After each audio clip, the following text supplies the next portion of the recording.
Jake Miller wiped the sweat from his face as he watched the drilling machine dig deeper into the rocky ground. The night shift at New Terra mining colony was always quiet. Most of the 2,000 people who lived here were sleeping in their homes. Only the miners like Jake worked through the dark hours, pulling valuable metals from the planet's core. The drilling machine made loud grinding sounds as it worked. Jake checked his watch. 3 more hours until his shift ended. He looked forward to getting home to his small apartment and catching some sleep before the next day began. Jake had been working on New Terra for 2 years now. The planet was far from Earth, but the pay was good. The mining company needed workers, and Jake needed the money. Life here was simple. Work hard, earn credits, and maybe save enough to buy a small farm back on Earth someday. The communication radio on his belt crackled to life. "Jake, you there?" It was his supervisor, Bob Turner, calling from the main facility. "Yeah, Bob, what's up?" Jake replied, not taking his eyes off the drilling readouts. "Getting some weird readings on the long-range sensors. Probably just space junk, but keep your eyes open." Jake nodded, even though Bob could not see him. Space was full of rocks and old ship parts. The sensors picked up strange things all the time. "Will do, Bob." Jake went back to his work, but something felt different. The air seemed thicker somehow. He looked up at the dark sky above. New Terra had 2 moons, and both were full tonight. The silver light made everything look strange. A mysterious dot, then he saw them. Bright lights were moving across the sky. Not the steady glow of the space station that orbited the planet. These lights were different. They moved in formation like a group of ships flying together. Jake grabbed his radio. "Bob, you need to see this. There are ships in the sky. A lot of them." "What kind of ships?" Bob's voice sounded worried now. "I don't know. They're big, really big." Jake counted at least 12 large vessels moving slowly across the stars. They were dark except for the lights on their hulls. As they got closer, Jake could see they were not human ships. The design was all wrong. Too angular, too sharp. Human ships were built for efficiency and comfort. These ships looked like they were built for war. "Bob, I think we have a problem," Jake said into his radio. "Already on it." "I'm waking up Captain Brooks and the Marines. You need to get back to the main facility right now." Jake shut down the drilling machine and climbed into his transport vehicle. The small electric cart could carry him and his equipment back to the main colony in 10 minutes. But as he drove, he kept looking up at the sky. The alien ships were getting lower. Jake could see they were massive, easily 3 times the size of the largest human cargo ships. Green lights pulsed along their sides, and strange symbols glowed on their hulls. The radio in his cart came to life with emergency broadcasts.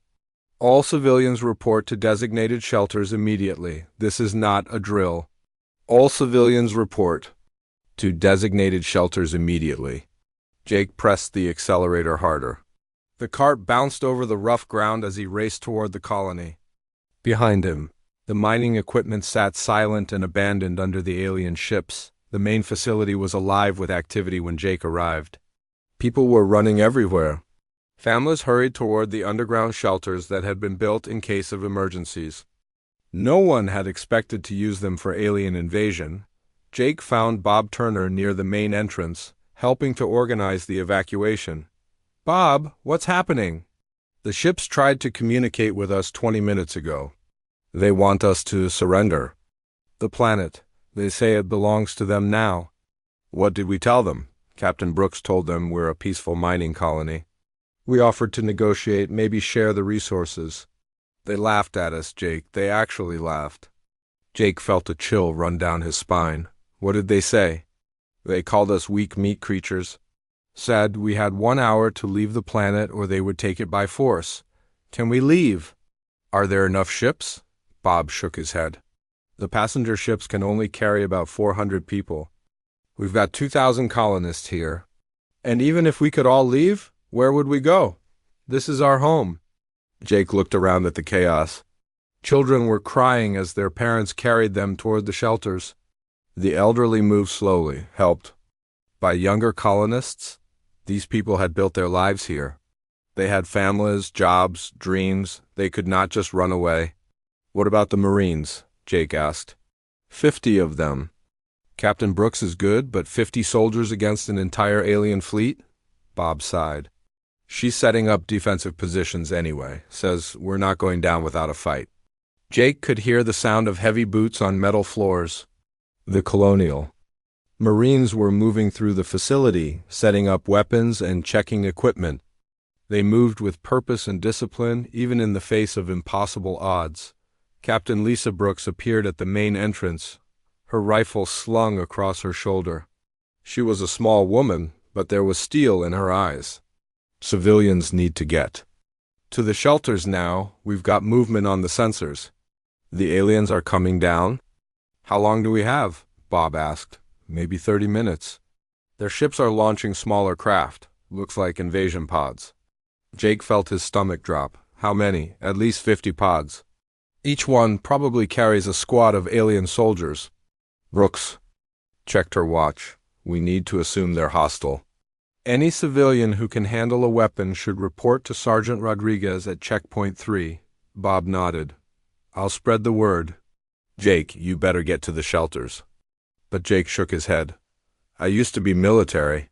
Before I came here, I can help. Captain Brooks looked at him carefully.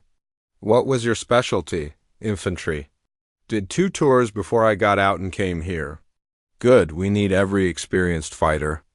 We can report to Sergeant Rodriguez. Tell her I sent you.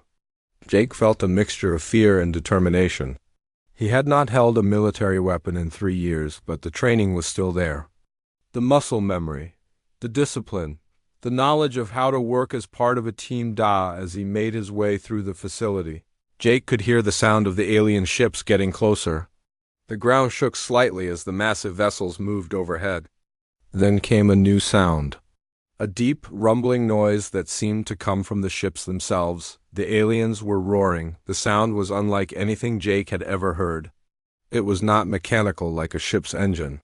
It was organic, alive, angry. The roar echoed across the colony, bouncing off the buildings and rolling across the open ground like thunder. Jake found Sergeant Rodriguez at Checkpoint 3. She was a tough-looking woman with short black hair and scars on her hands. You? The ex-infantry Brooks sent me? Yes, ma'am. Jake Miller. 2 tours, infantry specialist. Good, take this. She handed him a military-grade assault rifle and extra magazines. You remember how to use it? Jake checked the weapon automatically. Safety, magazine, chamber. The familiar weight felt good in his hands. Yes, ma'am. The aliens are trying to scare us with those roars. Psychological warfare. But we're not scared, are we, Miller? Jake looked around at the other Marines. They were checking weapons, setting up defensive positions, communicating through their radios. They were professionals doing their job. No, ma'am, we're not scared. Good, because in about 20 minutes we're going to show these aliens what happens when they mess with human colonists. The roaring from the sky grew louder. The alien invasion was beginning. The alien roars grew louder as dark shapes fell from the sky. Jake Miller crouched behind a concrete barrier at Checkpoint 3, his rifle ready. The invasion pods were coming down fast, each one trailing fire as it cut through the atmosphere. Sergeant Amy Rodriguez spoke into her radio. All units, this is Checkpoint 3. We have visual on incoming pods. Count is 47 and climbing. Jake watched the pods slam into the ground around the colony. Each impact sent up clouds of dust and debris. The pods were large, about the size of a small building, and they glowed with heat from their violent descent. Stay calm, people, Rodriguez called out to her squad. Wait for them to come to us. Let them make the first move. Jake felt his heart beating fast, but his hands were steady. The old training was coming back. Breathe slowly. Keep your finger off the trigger until you have a target. Work with your team. The first pod split open with a loud crack. Steam poured out as the metal cooled. Then Jake saw them. The aliens were huge, at least 8 feet tall, with thick, scaly skin that looked like natural armor. Their heads were long and narrow, with rows of sharp teeth. Their hands ended in claws that could probably tear through metal, but it was their eyes that made Jake's blood run cold. They were intelligent eyes, but completely without mercy. These creatures had come to kill, and they would enjoy it. The aliens stepped out of their pods and let out another roar. This one was different from the sounds their ships had made. This was a battle cry, meant to freeze their enemies with fear more. Pods opened. Soon there were dozens of the creatures moving toward the colony. They carried weapons that looked like spears, but Jake could see energy crackling along the tips. Some had larger weapons that might be guns, though they looked primitive compared to human firearms. "Here they come," Rodriguez said calmly. "Remember your training, controlled fire, make every shot count." The aliens began to run toward the human positions. As they ran, they roared again and again. The sound was deafening, echoing off the buildings, and making the ground shake. Jake aimed his rifle at the closest alien. The creature was massive, but it was also a clear target. These aliens seemed to think size and noise were enough to win a battle. "Fire!" Rodriguez shouted. Jake squeezed the trigger. His rifle kicked against his shoulder as the bullet flew downrange. The alien stumbled but kept coming. Jake fired again, this time aiming for the creature's head. The second shot dropped it. All around him, the other Marines were firing too. The sharp crack of rifle fire filled the air. The aliens had expected screams of terror. Instead, they heard the professional sounds of soldiers doing their job. "Target down, moving to next," called out Marine Private Danny Carter from Jake's left. "Contact at 200 meters, reported Corporal Lisa Hayes from the right side of the checkpoint. The aliens seemed confused by the human response. They had charged expecting their enemies to run or freeze in panic. Instead, they ran into a wall of accurate gunfire. Jake watched one of the creatures try to use its energy spear. The weapon shot a bolt of green light, but it was slow and the range was short. By the time the alien could fire again, Jake had put 3 bullets into its chest. "Reloading," Jake called out as his magazine ran empty. The word came automatically, part of the training that had been drilled into him years ago. "Covering fire," Rodriguez responded immediately. She and the other Marines increased their rate of fire to protect Jake while he changed magazines. Jake ejected the empty magazine and slapped in a fresh one. The whole process took less than 3 seconds. He was back in the fight before the aliens could take advantage of the gap. The aliens' roars were getting mixed with other sounds now. Sounds of pain and confusion. Their simple tactic of charge and intimidate was not working. Human bullets traveled faster than their reflexes could handle. "Danny, you've got 3 coming up the left side," Rodriguez called out. "I see them," Carter replied. His rifle barked 3 times in quick succession. Threats neutralized. Jake was amazed by how calm everyone sounded. The Marines talked to each other like they were doing training exercises, not fighting for their lives. There was no panic, no fear in their voices. Just professionals communicating. Another group of aliens tried to flank the human position. These creatures were learning, trying to be more tactical. But Marine Sniper Pete Jackson was watching from the communications tower. "Sniper to checkpoint 3. I've got eyes on 6 hostiles trying to move around your right flank. Take them," Rodriguez ordered. Jake heard the distinctive crack of Jackson's rifle from the tower. Then again, and again. Each shot was followed by an alien falling to the ground. "Targets down. Your right flank is clear," Jackson reported. The aliens were starting to understand they were not fighting helpless colonists. They were fighting soldiers who had turned warfare into a science. One of the larger aliens, probably a leader, tried to rally its troops. It roared louder than the others and pointed its energy weapon at the human position. The weapon was bigger than the spears, more like a cannon. "Big one with the heavy weapon," Jake called out. 2 o'clock. "I see it," Rodriguez said. "Focus. Fire on that target." 5 rifles turned toward the alien leader. The creature managed to fire its weapon once.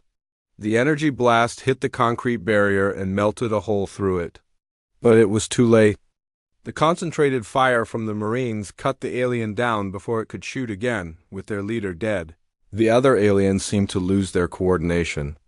They kept attacking, but now they were just individuals running at the human positions. They were brave, Jake had to give them that.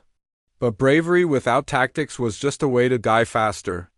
"Reloading," called out Carter. "Covering," Hayes responded. "Reloading," Jake announced as his second magazine ran empty. "Got you covered," Rodriguez said, her rifle continuing to fire. The aliens had been expecting to hear screams and chaos. Instead, they heard the steady rhythm of human military discipline. The word reload was called out again and again, but always followed by covering or got you covered. Jake realized that the aliens probably did not understand what they were hearing. To them, it might sound like some kind of human battle cry. But Jake knew better. It was the sound of soldiers who trusted each other completely. Combat medic Sam Wright moved between the positions, checking on the Marines. "Anyone hurt?" "Johnson took a hit in the arm," Hayes reported. "Not serious." "On my way," Wright said. Moving quickly but calmly toward the wounded Marine. Jake watched Wright treat the wound while still keeping his own weapon ready. The medic worked fast and efficiently, patching up the injury and getting the Marine back in the fight. The aliens seemed stunned by this too. In their culture, the wounded were probably left behind or abandoned. But humans took care of their own, even in the middle of a battle. "Last magazine," Jake called out as he reloaded again. "Supply run coming up," Rodriguez said. "Turner's got civilian volunteers bringing more ammo." Sure enough, Jake could see Bob Turner and several colonists crawling toward their position, carrying boxes of ammunition. The civilians were scared, but they were helping anyway. "Here's your resupply," Turner said, sliding a box of magazines toward Jake. "Give them hell." Jake took the fresh ammunition and looked out at the battlefield. The ground was covered with alien bodies. The surviving creatures were pulling back, regrouping for another attack. "Think they'll try again?" Carter asked. "Count on it," Rodriguez said. "But now they know what they're up against." Jake checked his weapon and counted his ammunition. The aliens would come again, but the humans would be ready. The sound of reload would continue to echo across the battlefield, a reminder that some enemies never give up and some defenders never stop fighting. The alien commander stood among the broken bodies of his warriors, his scaled face twisted with rage and confusion. War Chief Thakmer had led 100 successful conquests across the galaxy. Never had he encountered prey that fought back like this. "How many warriors have we lost?" he growled to his second-in-command. 43 dead, War Chief, many more wounded. "The meat creatures have weapons that strike from great distance." Thakmer's claws scraped against his energy spear. His people were the finest warriors in the galaxy. They had conquered worlds with nothing but their natural strength and simple weapons. Fear was their greatest tool, but these humans did not fear. "Bring forward the heavy assault troops," he ordered. "If these creatures will not submit to fear, we will crush them with numbers." Meanwhile, Captain Lisa Brooks studied the tactical display in the command center. The aliens had pulled back after their first attack, but her sensors showed more movement in the landing zones. "They're regrouping," she said to her communications officer. "And they're bringing in reinforcements." "How many more do you think they have?" asked the officer. "Too many. We hurt them in that first wave, but they've got hundreds more where those came from." Brooks activated her radio. "All units, this is command. Prepare for second wave. Expect heavier resistance this time." Jake Miller crouched behind his barrier at checkpoint 3, cleaning his rifle. The weapon was hot from all the firing, and he needed to keep it in perfect condition. Around him, the other Marines were doing the same thing. "Hey, Jake," called out Danny Carter. "You ever fight aliens before?" "First time," Jake replied, running a cleaning rod through his rifle barrel. "You?" "Same here." "Got to say, they're tougher." "Then the training videos made them look." Sergeant Rodriguez overheard them. "Tough doesn't matter if they're stupid. Did you see how they just charged straight at us? No tactics, no coordination, just roaring and running." "Their weapons are pretty weak too," added Lisa Hayes. "Those energy spears take forever to recharge. By the time they can fire again, we've put 5 bullets in them." Jake nodded. The aliens were individually powerful, but they fought like wild animals. Humans had learned to fight as a team. Using technology and tactics to multiply their effectiveness, Bob Turner crawled up to their position with another box of ammunition. "How are you holding up?" "We're good," Rodriguez said. "What's the situation with the civilians?" "Everyone's in the shelters. A few volunteers are helping with supply runs, but mostly people are just scared." Jake could understand that. The alien roars were terrifying, even when you knew they were just noise. For people who had never been in combat, the sound must be overwhelming. "Don't worry about the civilians," Rodriguez told Turner. "We've got this handled." From his position in the communications tower, Sniper Pete Jackson watched the alien landing zones through his scope. What he saw made his blood run cold. "Command, this is Overwatch. You need to hear this." "Go ahead, Jackson," Brooks replied over the radio. "The aliens are bringing up heavy equipment. I count at least 20 vehicles, and they look like tanks." Brooks cursed under her breath. The Marines had anti-tank weapons, but not many. If the aliens had armored vehicles, the situation was about to get much worse. "All units, be advised. Enemy armor is moving toward our positions. Prepare anti-tank defenses." Jake heard the radio message and felt his stomach drop. Infantry could handle other infantry, but tanks were a different story. The Marines would need to be very smart about this. "Rodriguez, we need to talk to the engineers," Jake said. "Maybe they can help us even the odds." Rodriguez nodded. "Good thinking. Turner, can you get Helen Gray on the radio?" Helen Gray was the colony's chief engineer. She knew every system in the facility, and she was smart enough to think outside the box. "Gray here?"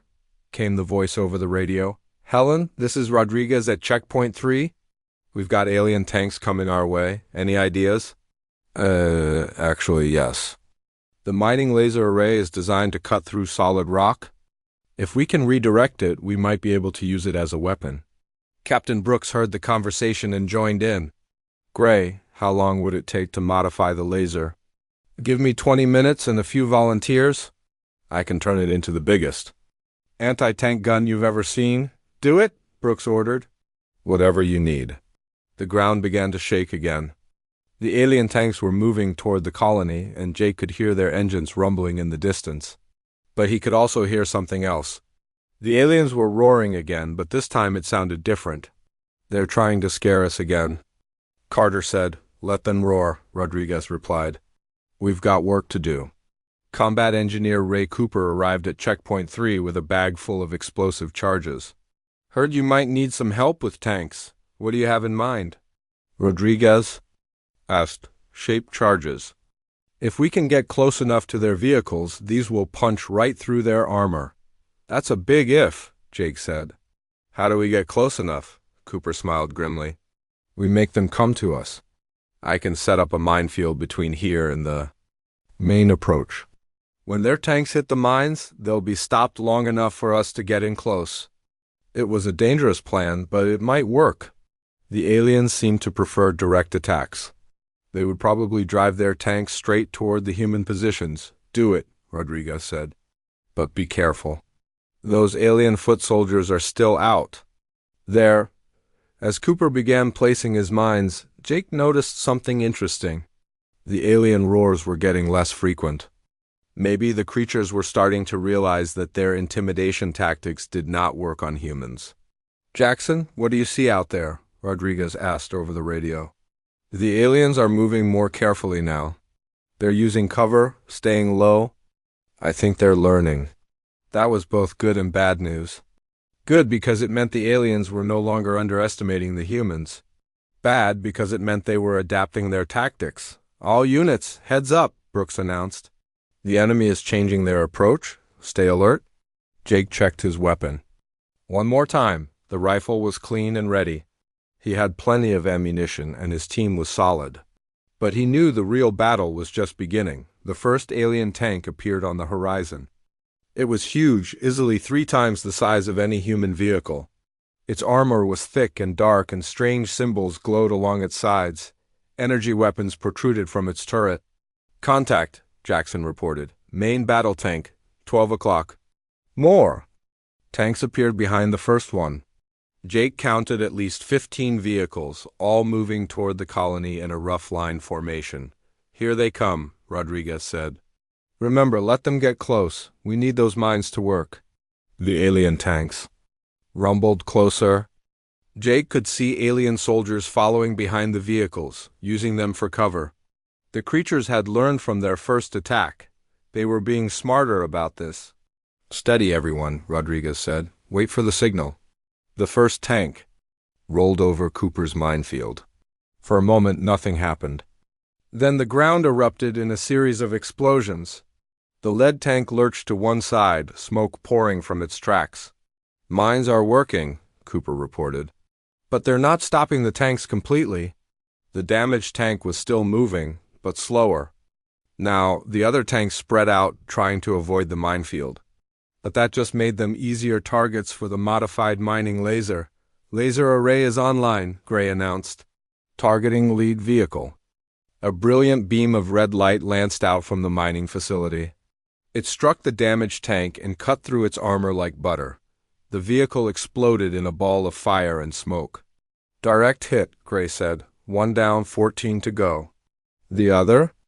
Alien tanks began firing at the laser array, but their energy weapons could not penetrate the facility's shielding. The humans had turned their industrial equipment into a fortress. Reloading the laser, Gray announced. 30 seconds. Jake watched the alien tanks continue their advance. They were past the minefield now, but they were moving more slowly. The creatures were learning caution. All units, prepare for close combat, Brooks ordered. They're going to reach our positions. Jake took a deep breath and checked his rifle. One more time. The word reload had become their battle cry, a reminder that humans never stopped fighting, never stopped preparing for the next shot. The real test was about to begin. War Chief Thakmer watched his second tank explode in a burst of red light. The human mining laser cut through his armor like it was made of paper. His warriors were dying, and these meat creatures continued to fight with cold efficiency. All tanks, spread formation, he commanded through his communicator. Do not give them easy targets. But the humans were ready for that too. From multiple positions around the colony, smaller weapons began firing at his scattered vehicles. These humans seemed to have an answer for everything, the alien commander made, a decision that went against everything his people believed. All remaining forces attack together. Every warrior, every tank, every weapon, crush them with everything we have. Jake Miller watched the alien forces converge on the colony from all directions. Tanks rumbled forward while hundreds of alien soldiers ran alongside them. The creatures had stopped roaring. Now they moved with grim determination. They're throwing everything at us, Sergeant Rodriguez said, checking her rifle. This is going to be close. From the communications tower, Pete Jackson provided overwatch. I count 13 tanks still operational, at least 300 infantry. They're coming from every direction. Captain Brooks coordinated the defense. From the command center. All units, this is it. Make every shot count, we hold here or we don't hold at all. Combat engineer Ray Cooper had been busy during the lull between attacks. He had rigged explosive charges throughout the colony's outer buildings. Brooks, I've got surprises set up in the industrial sector. When they get close, I can bring down some buildings on top of them. Do it when you think it will help most. Brooks replied. Combat medic Sam Wright moved between the defensive positions, checking on the Marines. Several had been wounded by alien energy weapons, but they were all still fighting. Johnson, how's that arm? Good enough to pull a trigger, Marine Johnson replied.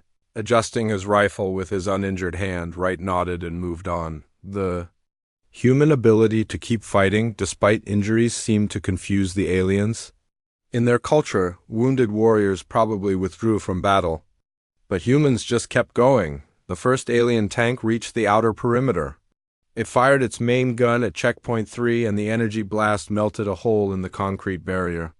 Jake dove for cover as superheated debris flew over his head. Tank. Close range, Rodriguez shouted. Cooper, we need that building demo now. On it, Cooper replied. He triggered the charges in the nearest building. The structure collapsed directly onto the alien tank, crushing it under tons of concrete and steel. Tank down, Cooper reported. "But I'm running out of buildings to drop," Helen Gray's voice came over the radio. "Laser array recharged. Targeting second tank." The red beam lanced out again, cutting through another alien vehicle. But the remaining tanks had spread out too much. Gray could only target one at a time, and there were still 11 more coming. "We need to get closer," Jake said to Rodriguez. "Those tanks are too dangerous at long range." "Agreed. Hayes, Carter, you're with me and Miller. We're going tank hunting." It was a desperate plan. 4 Marines with anti-tank weapons against 11 alien tanks. But it was better than sitting behind cover and getting picked apart by energy. Cannon fire. Jake grabbed a rocket launcher and extra ammunition. The weapon was heavy, but it could punch through tank armor if he could get close enough. "Ready?" The team moved out from Checkpoint 3, using the destroyed buildings for cover. The alien infantry was advancing too, and Jake could hear their footsteps on the concrete. "Contact left," Hayes whispered, raising her rifle. 3 alien soldiers appeared around a corner. Hayes fired first, dropping one. Carter and Jake eliminated the other 2 before they could raise their weapons. "Moving," Rodriguez said quietly. They advanced toward the nearest tank. The massive vehicle was crushing abandoned vehicles under its tracks as it moved toward the main facility. Its turrets swiveled back and forth, looking for targets. Jake aimed his rocket launcher at the tank's side armor. At this range, he could not miss firing. The rocket streaked across the distance and slammed into the alien tank. The explosion sent smoke and fire into the air. When it cleared, the tank was still moving, but it was damaged. "Hit but not killed," Jake reported. "I need another shot." But more alien soldiers were coming. The tank crew had radioed for help, and infantry was moving to protect their vehicle. "We've got company," Carter said, raising his rifle. The firefight was intense but brief. The Marines had better weapons and training, but the aliens had numbers. By the time they eliminated the alien squad, more tanks were closing in. "We need to move," Rodriguez said. "This position is compromised." They fell back toward the main facility, but alien forces were everywhere now. The final battle had begun, and it was chaos. From his position in the tower, Jackson tried to provide sniper support. But there were too many targets and they were moving too fast. "I can't cover everyone." "You're on your own down there." Jake found himself separated from his team. Alien soldiers were moving through the colony streets and he had to find cover quickly. He ducked into a maintenance building and checked his ammunition. 2 magazines left for his rifle and no more rockets. Through the window, he could see an alien tank moving toward the main facility. Its cannon was charging up for another shot at the building where the civilians were sheltered. Jake made a decision that probably meant his death. He could not let that tank reach the civilians. He ran out of the building and sprinted toward the tank. Alien soldiers saw him and opened fire with their energy weapons. The shots missed, but barely. Jake could feel the heat as the energy bolts passed by his head. The tank turret began to turn toward him. Jake dove under the vehicle and attached his last explosive charge to its underside. The bomb was small, but it might be enough to disable the tank's drive system. "Fire in the hole!" he shouted, though no one could hear him over the battle noise. The explosion rocked the tank. Its tracks stopped moving, and smoke poured from its engine compartment. Jake rolled out from under the vehicle just as alien soldiers reached his position. He brought up his rifle and fired.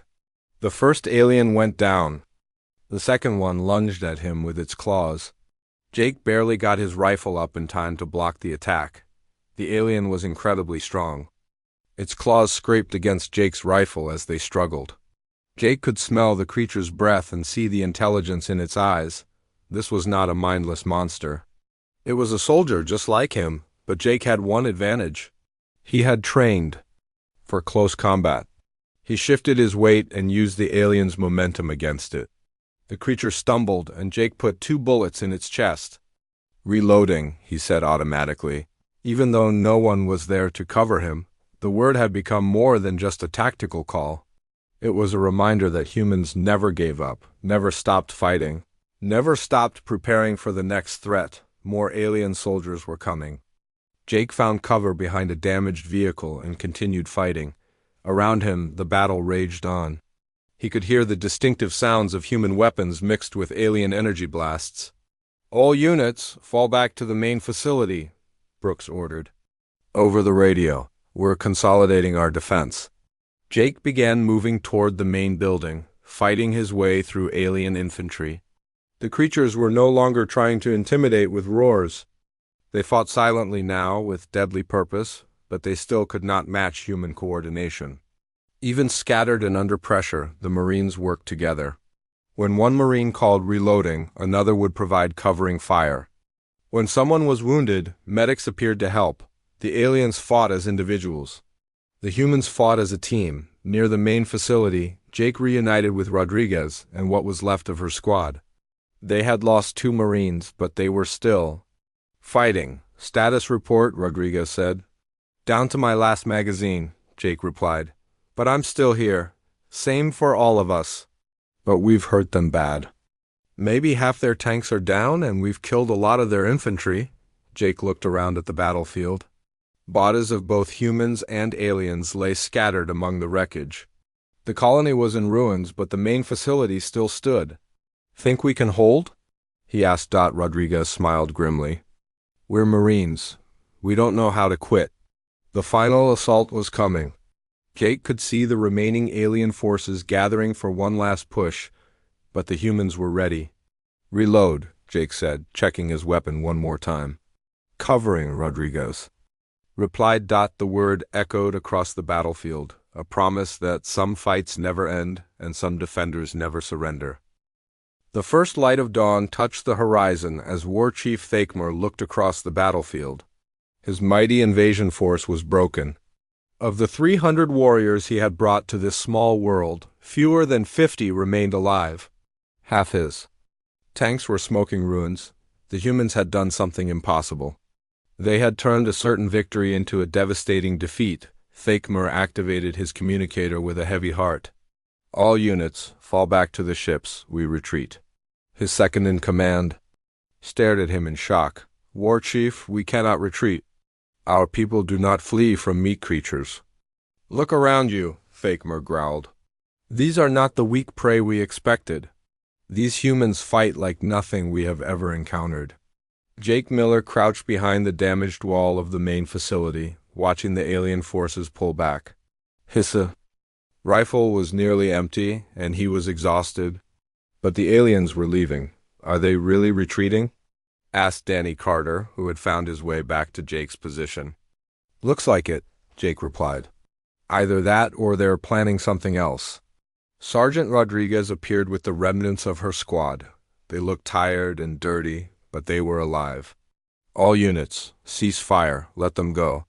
From the communications tower, Pete Jackson confirmed what they were seeing. "Alien forces are moving back toward their landing zones. It looks like a full withdrawal." Captain Brooks emerged from the command center, her uniform torn and blackened with smoke. She had fought through the night alongside her Marines, leading from the front when the aliens breached the outer defenses. "Status report," she called out. 12 Marines wounded, 3 killed, Rodriguez replied. "But we held the line." Brooks nodded grimly. The cost had been high, but they had saved the colony. 2,000 civilians were alive because 50 Marines had refused to give up. Combat medic Sam Wright was busy treating the wounded. He moved from position to position, checking on everyone who had been hurt. "Johnson, you need to get to the medical bay. That arm wound is worse than you thought." "I'm fine," Johnson protested. "Just patch it up." "That's an order, Marine." "You've done enough fighting for one day." Wright's dedication impressed Jake. Even after hours of combat, the medic was still focused on taking care of his people. The aliens probably could not understand that kind of commitment. Helen Gray's voice came over the radio. "Mining laser is powering down. We're running low on energy, but I think we got their attention." The modified laser had destroyed 6 alien tanks and damaged several others. Gray had turned a piece of industrial equipment into the most effective weapon on the battlefield. Combat engineer Ray Cooper was already thinking about repairs. "We're going to need to rebuild half the colony, but the main facility is intact. The civilians are safe." Jake looked around at the destruction. Buildings were collapsed, vehicles were destroyed, and the ground was scarred with blast craters. But they had one dot. One of the alien tanks had stopped moving about 200 meters from the main facility. Smoke poured from its engine, and its turret hung at an odd angle. But something was different about this one. "Brooks, that tank is trying to communicate," the radio operator announced. "They're broadcasting on our emergency frequency?" "Put it through," Brooks ordered. The voice that came over the radio was harsh and alien, but the words were in English. The aliens had learned their language somehow. "Human Commander, this is War Chief Thakmer. I request permission to speak." Brooks picked up the radio transmitter. "This is Captain Brooks. What do you want?" "I want to understand. My people have conquered hundreds of worlds. We have faced warriors from dozens of species, but never have we encountered anything like you." Jake moved closer to hear the conversation. "This was unprecedented. The aliens wanted to talk. What do you mean?" Brooks asked. "You fight without fear. When wounded, you do not withdraw. When one of you falls, the others continue fighting." "How is this possible?" Brooks considered her answer carefully. "We're protecting our home, our families. That's what humans do. But there are so few of you. 50 soldiers against 300 of my warriors. Any rational species would have surrendered." "We're Marines," Brooks said simply. "We don't surrender." There was a long pause before Thakmer spoke again. "In all our conquests, we have relied on fear. We roar to terrify our enemies. We charge to overwhelm them. But you answered our roars with something else." Jake knew what the alien meant.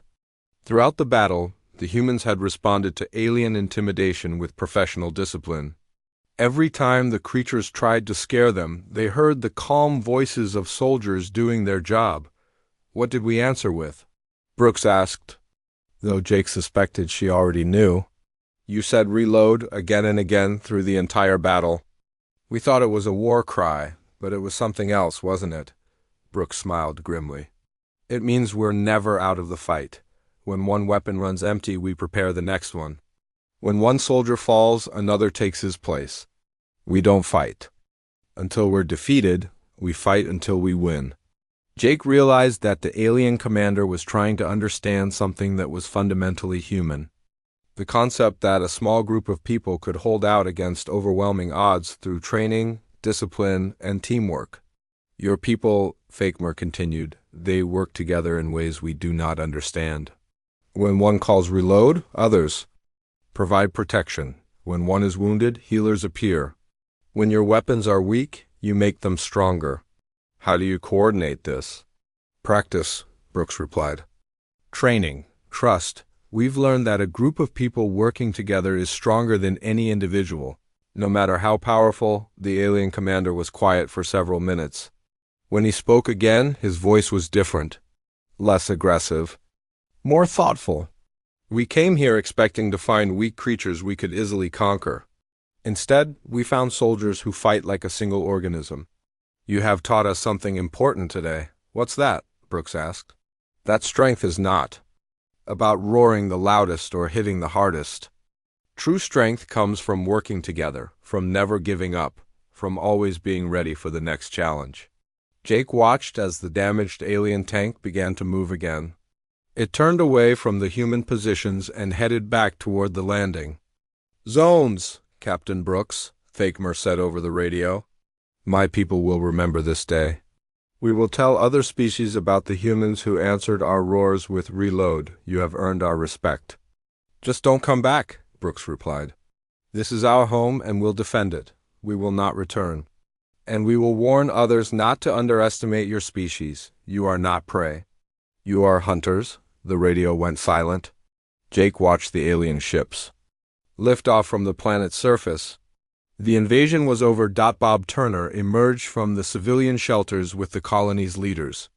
His face was pale, but he was smiling. "Are they really gone?" "They're gone," Brooks confirmed, "and they won't be back." Jake sat down on a piece of rubble and finally allowed himself to relax. His hands were shaking from exhaustion and adrenaline. Around him, the other Marines were checking their weapons and counting ammunition out of habit. "So what now?" Carter asked. Now we rebuild, Rodriguez said. We fix what's broken, we remember what we learned, and we get ready for whatever comes. Next. Jake looked at his rifle. The weapon was dirty and hot from hours of fighting, but it was still functional. He began cleaning it automatically, the way he had been trained. Reloading, he said quietly, inserting a fresh magazine. The word had taken on new meaning during the battle. It was no longer just a tactical call. It was a promise. A statement that humans would always be ready, always be prepared, always be willing to fight for what mattered. As the alien ships disappeared into space, the colonists began the work of rebuilding their home. They had learned something important. 2. They were not helpless prey waiting to be conquered. They were humans, and humans knew how to fight. The galaxy had been warned. Earth's children were not easy targets. They were soldiers, settlers, and survivors who would always answer threats with one simple word: reload. And that word would echo across the stars, a reminder that some species never give up, never surrender, and never stop fighting for their homes.